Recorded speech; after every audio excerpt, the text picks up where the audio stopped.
Welcome to நிலையரோமா. இன்னைக்கு நிலையரோமால நம்ம ஒரு சூப்பரான பிரேக்ஃபாஸ்ட் தான் பார்க்க போறோம். சில நேரங்களில் நம்ம வீட்டுல இட்லி மாவு இருக்காது, தோசை மாவு இருக்காது. அப்படிப்பட்ட நேரத்துல கண்டிப்பா இந்த இன்ஸ்டன்ட் இட்லியை நீங்க ட்ரை பண்ணி பாருங்க. இதுவரைக்கும் நெல்லை அரோமாவை சப்ஸ்கிரைப் பண்ணாதவங்க கீழே இருக்கிற ரெட் கலர் பட்டனை பிரஸ் பண்ணி சப்ஸ்கிரைப் பண்ணிக்கோங்க.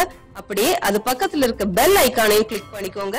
நான் எப்ப வீடியோ போட்டாலும் உடனுக்குடனே உங்களுக்கு வந்து சேரும். இன்னைக்கு இன்ஸ்டன்ட் ரவா இட்லி எப்படி செய்யலாம்னு பார்க்கலாம். அதுக்கு நான் இன்னைக்கு 1 கப் ரவை எடுத்திருக்கேன். இது வந்து ரவை வந்து வறுக்கல, பச்சை ரவை தான். 1 கப் ரவை, எந்த ரவைனாலும் பரவாயில்ல, ஃபைன் ரவை எடுத்தாலும் பரவாயில்ல, நார்மலா நம்ம கடையில வாங்குற ரவை. இந்த ரவை கூட 1 கப் தயிர்,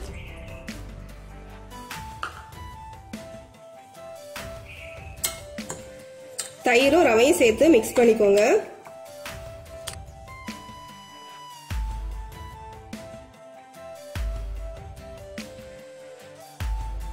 இப்படி மிக்ஸ் பண்ணதுக்கு அப்புறமா இதுக்கு வந்து கொஞ்சமா தண்ணி சேர்த்து நம்ம இட்லி மாவு பக்குவத்துக்கு இதை கரைச்சி வச்சிடலாம்.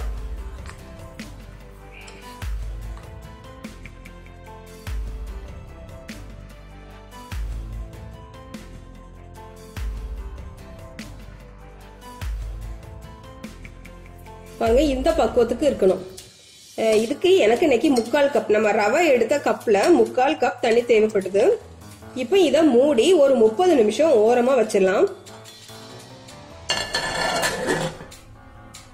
இப்போ 30 நிமிஷம் ஆயிட்டு இந்த ரவா எல்லாம் நல்லா ஊறி இருக்கு. இதுல கொஞ்சம் பொருட்கள் வந்து தாளிச்சு சேர்க்கணும். அது என்னென்ன பொருட்கள்னு பார்க்கலாம். இந்த ரவையில தாளிச்சு சேர்க்கறதுக்கு 1/2 டீஸ்பூன் கடுகு, 1 டீஸ்பூன் கடலைப்பருப்பு, 1 டீஸ்பூன் உளுத்தம் பருப்பு, 2 டீஸ்பூன் முந்திரி பருப்பு, இது வந்து பொடியா நறுக்கி வச்சிருக்கேன்.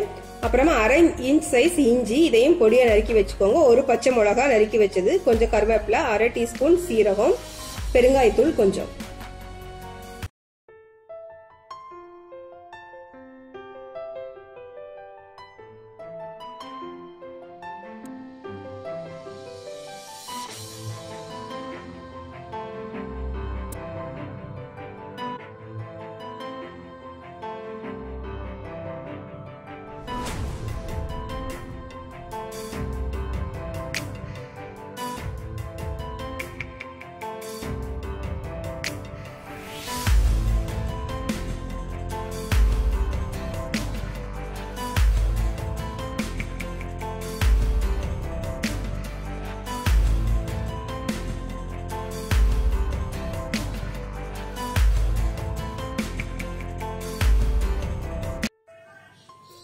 இப்போ தாளிச்சதை சேர்த்ததுக்கு அப்புறமா இதுல கொஞ்சமா மல்லி இலை, அப்புறமா இந்த இட்லிக்கு தேவையான உப்பு,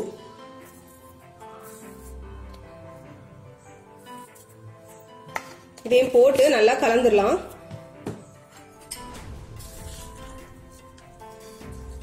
மாவு வந்து ரொம்ப கெட்டியா இருந்துச்சு அப்படின்னா கொஞ்சமா தண்ணி சேர்த்துக்கோங்க. ஆனா வந்து ரொம்ப தண்ணி சேர்க்க கூடாது. தண்ணி சேர்த்தா அந்த இட்லி வந்து நல்லா இருக்காது. அதனால இப்படி கொஞ்சம் கெட்டியா தான் இருக்கணும்.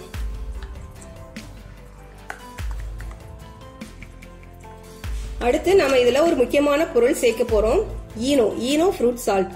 இது வந்து எல்லா சூப்பர் மார்க்கெட்ல கிடைக்கும், மெடிக்கல்ல கிடைக்கும். இது வந்து இன்டைஜஷனுக்கு, அதாவது வயிறு உப்புசாம இருந்தாலும் டைஜஸ்ட் ஆகலனாலும் வாங்கி தண்ணியில கலக்கி குடிக்கிறது தான் ஈனோ. இது வந்து சிட்ரிக் ஆசிடும், சோடா பைகார்ப் தான் இதுல இருக்குது.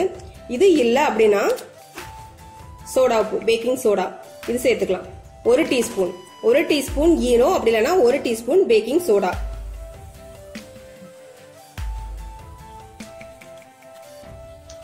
இந்த ஈனோ போட்டுட்டு இந்த மாவை ஒரு பக்கமா சுத்தி விடுங்க, கலக்குங்க.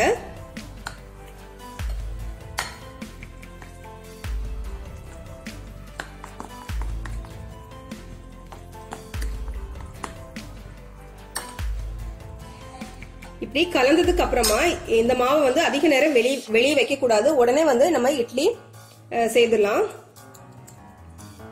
இட்லி தட்டுல இப்படி எண்ணெய் தடவிக்கோங்க.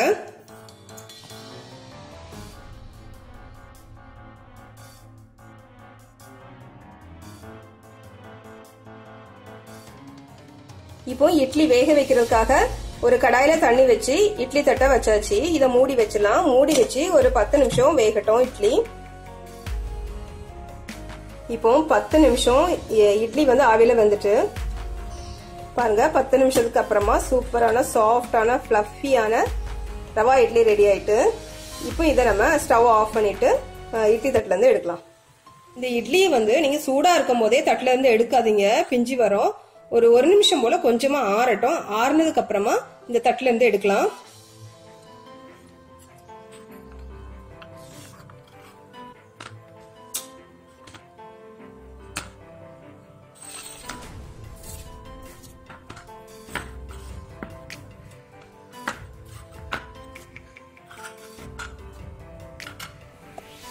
பாருங்க சூப்பரான சாஃப்டான ஸ்பாஞ்சியான ரவா இட்லி.